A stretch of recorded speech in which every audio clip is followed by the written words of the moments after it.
Joining us now, Texas Senator Ted Cruz. Senator, this president has put our country at risk, more so in the last 10 days than his whole presidency, potentially maybe more so than ever in our history. You know, he's a walking Weekend at Bernie's. Is a danger to this country, is he not, sir? You know, it really has been painful to watch. I can't think of another international trip that was as marred by massive gaffe after massive gaffe, stumbles. And look, there are consequences when the American president is weak, when his approach to every enemy of America is weakness and appeasement. That's how Biden approached Afghanistan when he surrendered catastrophically to the Taliban. That's how he approaches the Communist Party in China. It's how he approaches Iran. It's how he approaches Venezuela. And the reason that Putin invaded Ukraine is because every enemy of America looked to Washington, took a measure of the man in the Oval Office, and sadly concluded that he is weak and feckless and ineffective. And to watch Biden just stumble one after the other, he doesn't realize what he's saying anymore, and that's dangerous. I want to get to that in just a second, but here's something that struck me. Yeah, he had that fumbling, that gaffe in Poland, inside the Polish prime minister's palace. He calls for, basically calls for a regime change. Then the 47 minutes in the United States, 47 minutes we were exposed out there calling for a regime change with a nuclear power, a nuclear foe. 47 minutes it was left dangling. They cleaned it up, but then he went and doubled and tripled down with it. Sir, anything can happen in 47 minutes, especially with a madman like Putin. Well, listen, that's right. And my views of Putin are simple. I think Putin is a KGB thug. He is a tyrant. He is a bad man. He is an enemy of America. I think a new government in Russia would be terrific for Russia and terrific for the world. But I think the right way to seek that is to take away the billions of dollars of cash that is funding Putin's war machine. And the number one way to do that is with American energy. Putin is basically a petro-tyrant. You know, John McCain used to have a phrase. He called Russia a gas station with a country attached. Yeah.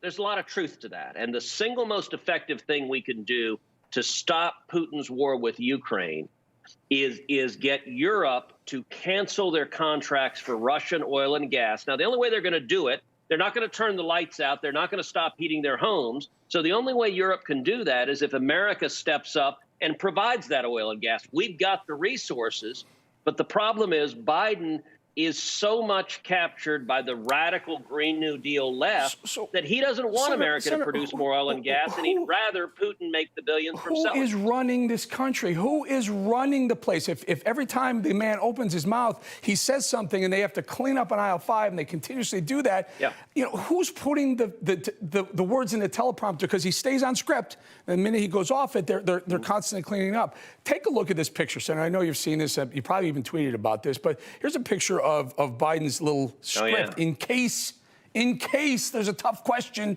about Putin and he's got an answer already pre-written. Who's running the place? Look, and the ridiculous thing is his answer. He basically just read that answer. I mean, it's like a seal performing in the circus that he just reads what's put in front of him. And when he screws up is when he goes off the teleprompter, when he goes off the note card and says something, he doesn't know what it is that he's saying. You know, the question you just asked, Eric, I actually get asked that almost every day. Somebody says, who's really running things? And let me tell you the scary thing. I have no idea. So Biden's been president, what, 15 months? In that entire time, I have not spoken with him once. And that's true of almost every Republican senator. I got to say, that's weird. When Obama was president, I spoke with him regularly. When Trump was president, I spoke with him typically every week, sometimes every day.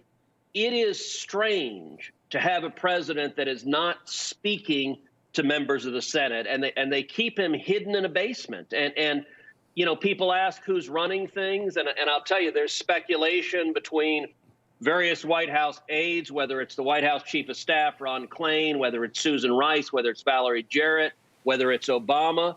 Or whether it's the radicals in Congress like Bernie and... Can we look at that? Can we look? I mean, you know, Jake Sullivan, he doesn't seem like he's got the chops to run the place. I mean, he's got opinions and whatnot.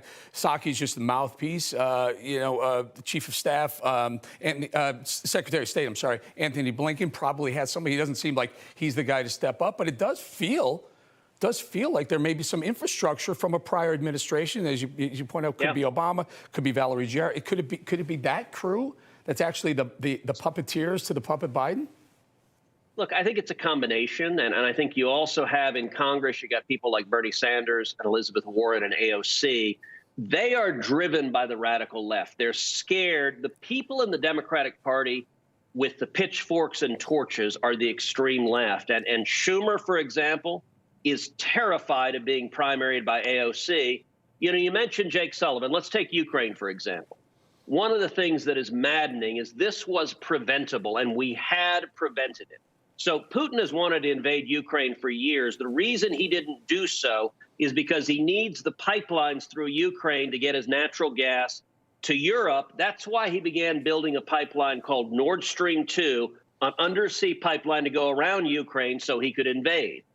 I authored sanctions legislation to stop Nord Stream 2. It passed in 2019.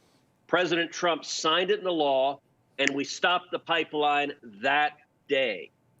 When Biden came into office, Putin began building the Nord Stream 2 pipeline and deep sea construction 4 days later, January 24th, and Biden waived sanctions on Putin and Russia a few months later. Now, in that fight, Tony Blinken, the Secretary of State, was actually fighting to do the right thing. He wanted to impose sanctions on Nord Stream 2 because that's how you stop Putin from invading Ukraine. And Jake Sullivan at the White House essentially overruled the Secretary of State, argued for waiving the sanctions, and that's why we're seeing the invasion in Ukraine right now, is because the White House political operatives overruled their own Department of State. You know, you talk about waiving something. I remember Vice President Joe Biden waiving $1 billion check at the Ukrainian president, saying, listen, fire the prosecutor, fire the prosecutor who's investigating my son in Burisma, or I'm not giving you this check. I'm going to leave with it, and I have the power of Obama's approval to do the same thing.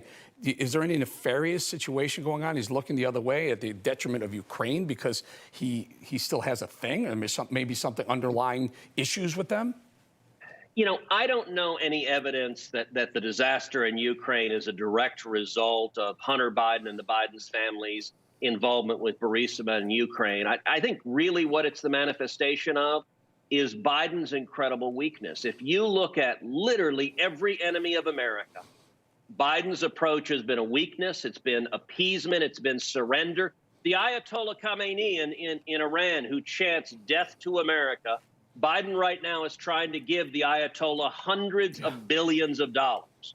And it is his approach everywhere is surrender to our enemies and abandon and alienate our friends. It's exactly backwards, and it's made the world much more dangerous. All right, we can't let you go without something very, very pressing on the American mind right now, Senator. It's super important, and why not have a major U.S. senator weigh in on this?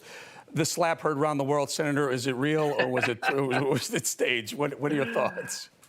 You know, damned if I know. I try to stay out of fights between Hollywood celebrities. It was kind of weird. I'll give you that much. It was kind of weird. I got to say, it's a little strange to see the guy who played Muhammad Ali slapping and not throwing a punch. But damned if I know what was happening there. You know, and then there's people out there, those conspiracy theorists, those that are saying, like, Chris Rock kind of was ready for it, leaned into it a little bit. Senator, I don't know. I'm gonna side with those who say. So, Eric, I'll say this. Go ahead. The good thing Will Smith did it to Chris Rock and not The Rock, Dwayne Johnson would have decked him. So he picked the right rock to do it to him. And, Senator, what would have happened if he'd done it to Alec Baldwin?